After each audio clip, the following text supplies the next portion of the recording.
Matapos ideklarang sufficient inform ang impeachment complaint laban kay Pangulong Marcos, sinabi ni Representative Benny Abante na mabibigo ito dahil sa pawang hearsay at walang matibay na ebidensya ang mga aligasyon.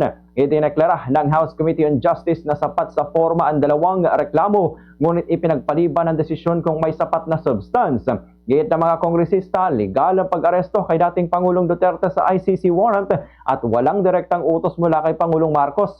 Binatikos din ang ebidensya na karamihan ay mga news articles at walang authenticated records.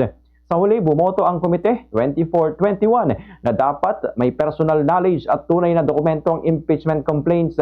Ayon kay Committee Chair Representative Jervil Ruiz Oloistro, hindi lahat ng aligasyon ng irregularidad ay batayan para sa impeachment at dapat masusing suriin kung ito ay may constitutional na bigat.